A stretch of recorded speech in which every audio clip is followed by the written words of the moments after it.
हिमालय की उन ऊंची चोटियों में जहां बर्फ और मौन का साम्राज्य है, एक गुफा के भीतर एक युवा साधक बैठा था। उसकी आंखें बंद थीं, शरीर पत्थर की मूर्ति की तरह स्थिर, लेकिन भीतर एक तूफान उठा हुआ था। वह पिछले 12 वर्षों से हर सुबह अलग देवता का स्मरण करता था। सोमवार शिव, मंगलवार हनुमान, बुधवार गणेश। उसकी भक्ति में कोई कमी नहीं थी, फिर भी उसके भीतर एक अजीब खालीपन था, जैसे कोई हजारों दरवाजे खटखटा रहा हो, लेकिन एक भी दरवाजा पूरी तरह खुल नहीं रहा। जब उसने अपने गुरु से यह पीड़ा बताई तो गुरु ने केवल मुस्कुराकर कहा था, तुम समुद्र की हर लहर को गिनने में इतने व्यस्त हो कि समुद्र को ही भूल गए हो।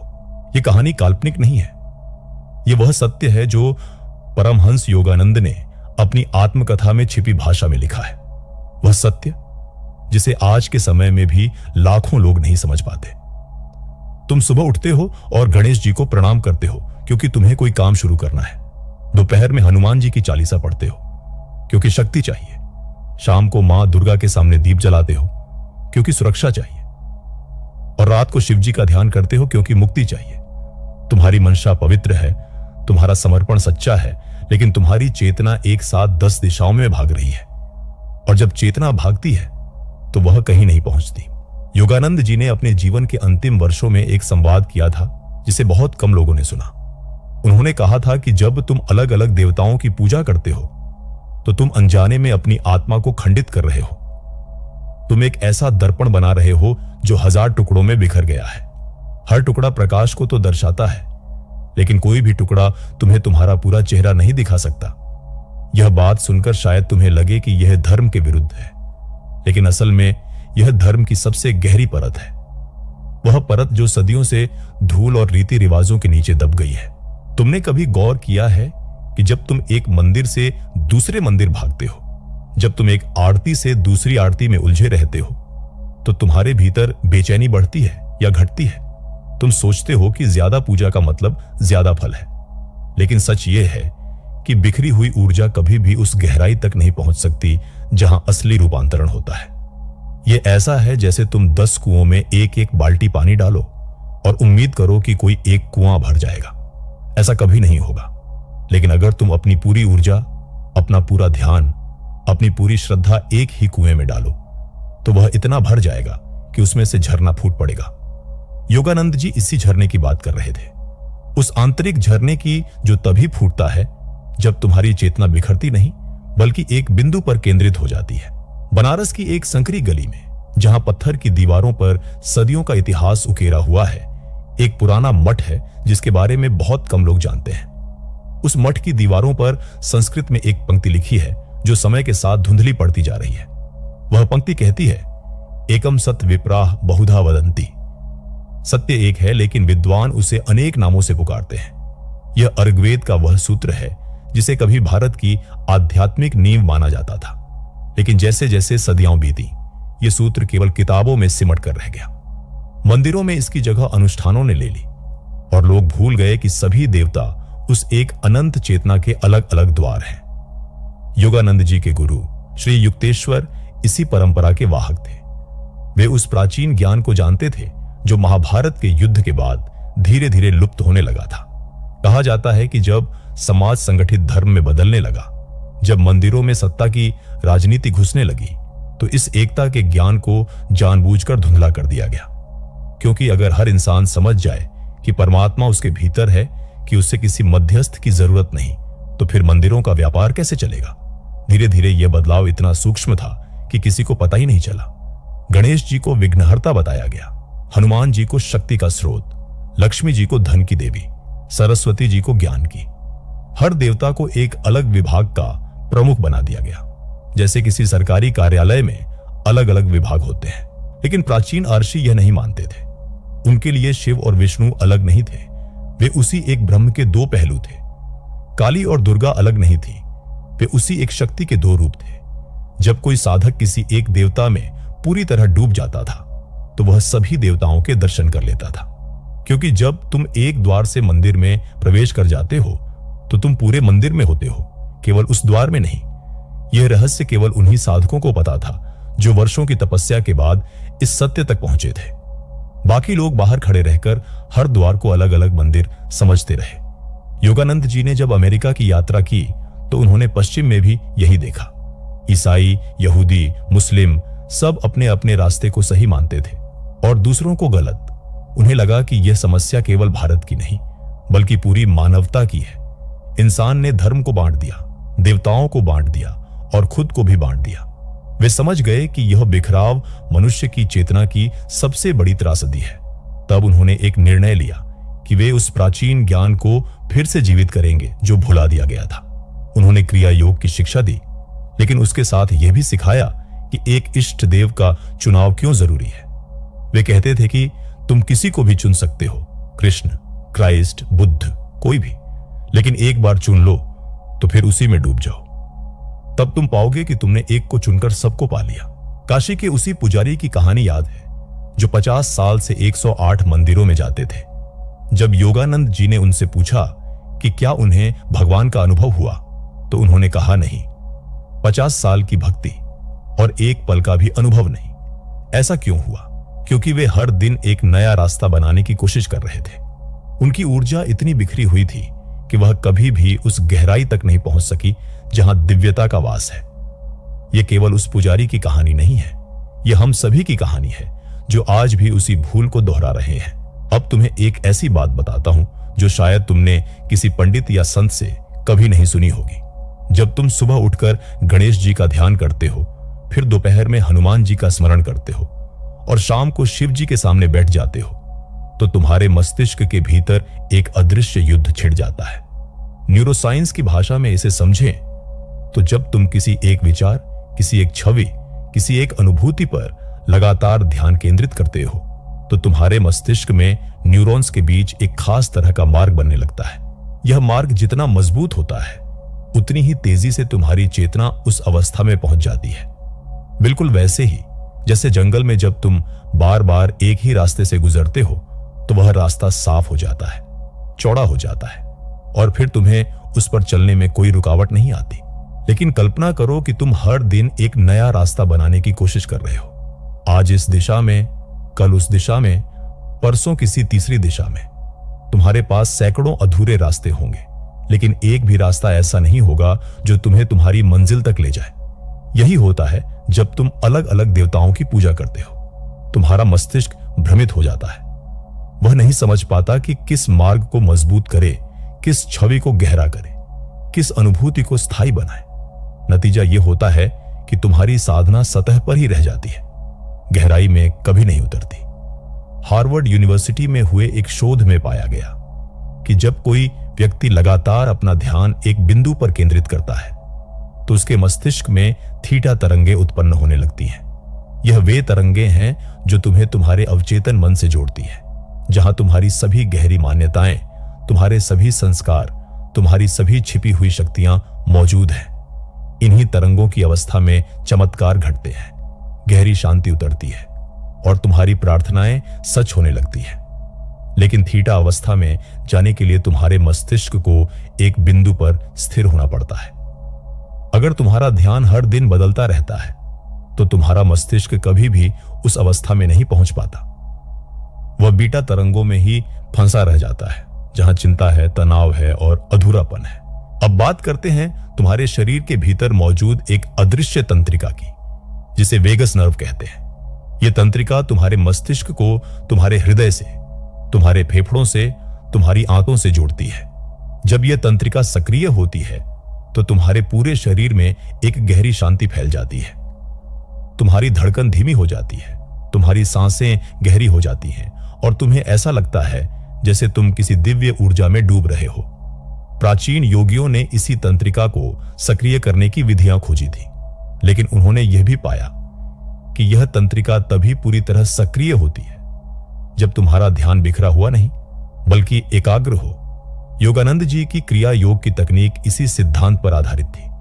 वे कहते थे कि जब तुम अपनी रीढ़ में ऊर्जा को ऊपर चढ़ाते हो, जब तुम अपनी सांसों को नियंत्रित करते हो, तो यह तंत्रिका अपने आप जाग जाती है और तुम्हें उस आनंद का अनुभव होता है जिसे समाधि कहा गया है। लेकिन यहां एक महत्वपूर्ण बात समझनी होगी। जब तुम अलग अलग देवताओं की पूजा करते हो तो तुम्हारे मस्तिष्क में डोपामाइन नामक रसायन स्रावित होता है। डोपामाइन वह रसायन है जो तुम्हें तुरंत खुशी का अनुभव कराता है, लेकिन यह खुशी अस्थायी होती है। जैसे ही इसका प्रभाव खत्म होता है, तुम्हें फिर से उसी खुशी की तलाश होती है। इसीलिए तुम एक मंदिर से दूसरे मंदिर भागते हो, एक अनुष्ठान से दूसरे अनुष्ठान में उलझे रहते हो। तुम्हें लगता है कि नयापन खुशी देगा, लेकिन वह खुशी कभी टिकती नहीं। यह एक लत की तरह है जो तुम्हें हमेशा और अधिक की तलाश में रखती है। इसके विपरीत, जब तुम एक इष्ट देव को चुनते हो और केवल उन्हीं की साधना करते हो, तो शुरुआत में शायद वह तीव्र रोमांच नहीं होता, लेकिन धीरे धीरे तुम्हारे मस्तिष्क में सेरोटोनिन और ऑक्सीटोसिन जैसे रसायन स्रावित होने लगते हैं। यह वे रसायन हैं जो स्थायी शांति, गहरा संतोष और आंतरिक संतुलन लाते हैं। यह डोपामाइन की अस्थायी उत्तेजना नहीं, बल्कि एक गहरी जड़ से उठने वाली शांति है जो तुम्हारे पूरे अस्तित्व को बदल देती है।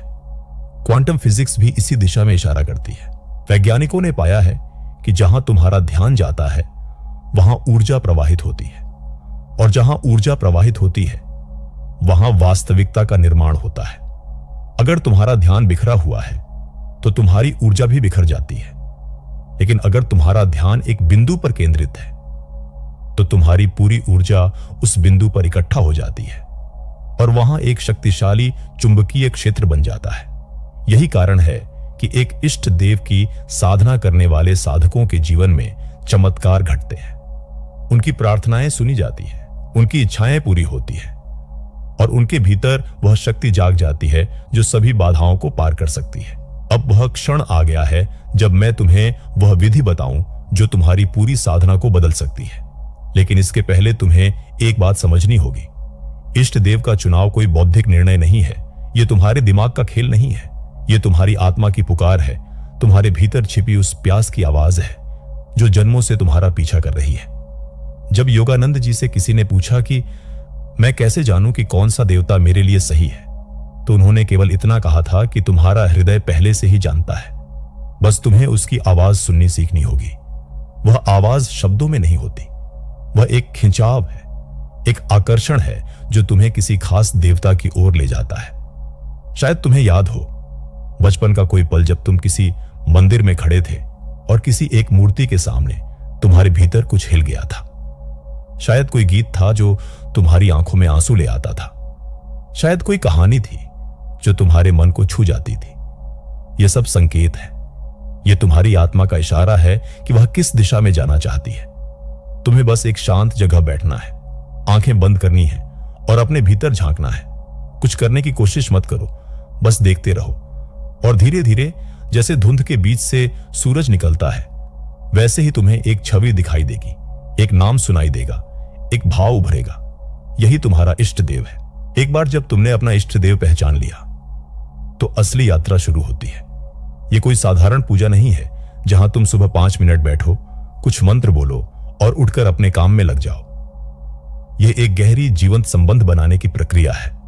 तुम्हें हर सुबह जैसे ही तुम्हारी आंख खुले, सबसे पहले अपने इष्ट देव का नाम लेना है। लेकिन यह केवल होठों से नहीं, बल्कि हृदय से होना चाहिए। तुम्हें उनकी उपस्थिति को महसूस करना है, जैसे वे तुम्हारे बगल में बैठे हों, तुम्हारी ओर देख रहे हों, मुस्कुरा रहे हों। यह कल्पना नहीं, यह एक जीवंत अनुभव बनना चाहिए। जितना गहरा तुम इस अनुभव में उतरोगे, उतनी ही तेजी से तुम्हारे भीतर परिवर्तन होगा। फिर तुम्हें एक निश्चित समय तय करना है। हर दिन उसी समय, उसी स्थान पर बैठना है। यह नियमितता बहुत महत्वपूर्ण है, क्योंकि इससे तुम्हारे शरीर और मन में एक लय बनती है। तुम्हारा मस्तिष्क समझने लगता है कि इस समय, इस जगह कुछ खास होने वाला है। और जब यह लय बन जाती है, तो तुम्हें ध्यान में बैठने में ज्यादा मेहनत नहीं करनी पड़ती। तुम्हारा शरीर अपने आप उस अवस्था में चला जाता है। उस समय तुम्हें अपने इष्ट देव से बात करनी है, लेकिन यह कोई औपचारिक प्रार्थना नहीं होनी चाहिए। यह वैसा होना चाहिए जैसे तुम अपने सबसे करीबी मित्र से बात करते हो। तुम उन्हें अपनी समस्याएं बताओ, अपने डर बताओ, अपनी खुशियां साझा करो। कोई दिखावा नहीं, कोई छिपाव नहीं, बिल्कुल खुले दिल से। और फिर सबसे महत्वपूर्ण हिस्सा आता है, तुम्हें चुप हो जाना है, पूरी तरह चुप। इस चुप्पी में तुम्हें सुनना है। शुरुआत में शायद तुम्हें कुछ न सुनाई दे, लेकिन धीरे धीरे जैसे जैसे तुम्हारा मन शांत होता जाएगा, तुम्हें उत्तर मिलने लगेंगे। ये उत्तर शब्दों में नहीं आएंगे, बल्कि एक गहरी समझ के रूप में आएंगे। अचानक तुम्हें पता चल जाएगा कि क्या करना है, कहां जाना है, क्या छोड़ना है। यह समझ किसी तर्क से नहीं आती, यह तुम्हारे भीतर की उस गहरी चेतना से आती है जो सब कुछ जानती है। लेकिन यह तभी होगा जब तुम्हारा ध्यान एक बिंदु पर होगा, जब तुम्हारी साधना बिखरी हुई नहीं होगी। अब यहां एक बड़ी बाधा आएगी और तुम्हें इसके लिए तैयार रहना होगा। तुम्हारा मन विद्रोह करेगा, वह कहेगा कि यह बोरिंग है, हर दिन एक ही चीज। वह तुम्हें बहकाएगा कि आज किसी और मंदिर चलो, आज किसी और देवता की पूजा करो। यह तुम्हारे पुराने संस्कारों का प्रतिरोध है। तुम्हारा मन नएपन का आदी है, विविधता का भूखा है। लेकिन तुम्हें याद रखना होगा कि गहराई और विविधता साथ नहीं चलते। जो व्यक्ति हर दिन नया रास्ता चुनता है वह कभी भी किसी रास्ते के अंत तक नहीं पहुंच पाता। यहीं पर तुम्हारी परीक्षा होगी, यहीं पर तुम्हें दृढ़ रहना होगा। योगानंद जी ने कहा था कि आध्यात्मिक मार्ग पर सबसे बड़ी चुनौती निरंतरता है।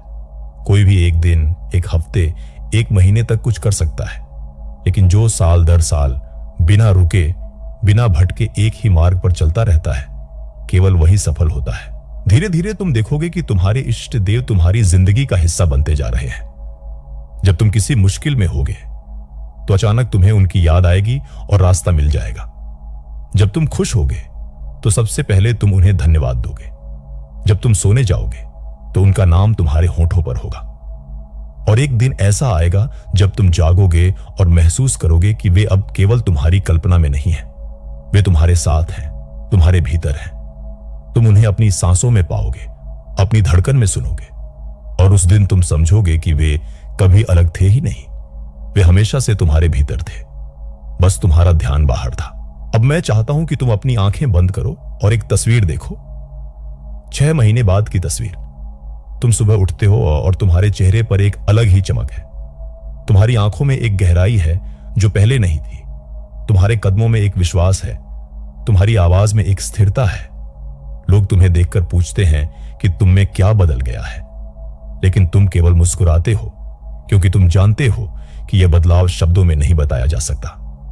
तुम्हारे जीवन की समस्याएं खत्म नहीं हुई हैं, चुनौतियां अभी भी हैं, लेकिन अब तुम्हारे पास एक आंतरिक ताकत है जो पहले नहीं थी। जब कोई तूफान आता है तो तुम डगमगाते नहीं, तुम अपने भीतर जाते हो, अपने इष्ट देव से जुड़ते हो, और वहां से वह शक्ति मिलती है जो तुम्हें हर तूफान से पार ले जाती है। तुम्हारे रिश्ते बदल गए हैं। तुम्हारे परिवार वाले देखते हैं कि तुम ज्यादा शांत हो, ज्यादा प्रेमपूर्ण हो। तुम छोटी छोटी बातों पर नहीं भड़कते। तुम्हारे भीतर एक समझ आ गई है कि हर इंसान अपनी यात्रा में है और तुम्हें उन्हें वैसे ही स्वीकार करना है जैसे वे हैं। यह स्वीकृति तुम्हारी भक्ति का विस्तार है। जब तुमने एक देवता को पूरी तरह स्वीकार किया तो तुमने जीवन को भी स्वीकार करना सीख लिया। तुम्हारा काम, तुम्हारा व्यापार, जो भी तुम करते हो वह भी बदल गया है। अब तुम केवल पैसे के लिए काम नहीं करते, तुम अपने काम को अपनी साधना का हिस्सा मानते हो। तुम हर काम को अपने इष्ट देव को समर्पित करते हो, और जब काम समर्पण से होता है तो वह पूजा बन जाता है। तब काम में थकान नहीं, बल्कि एक मीठा आनंद होता है।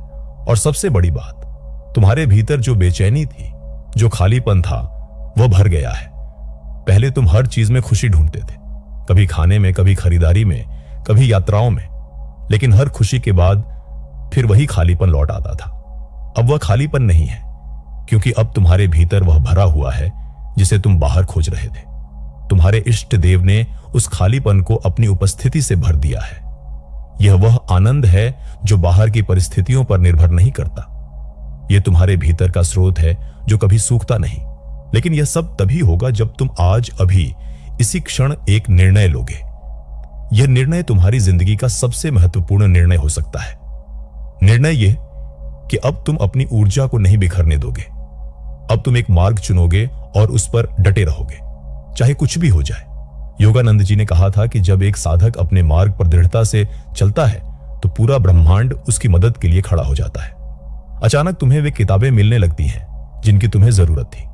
वे लोग तुम्हारे जीवन में आते हैं जो तुम्हारी यात्रा को आगे बढ़ाते हैं। वे परिस्थितियां बनती हैं जो तुम्हें तुम्हारे लक्ष्य की ओर ले जाती हैं। यह जादू नहीं है, यह एक सार्वभौमिक नियम है।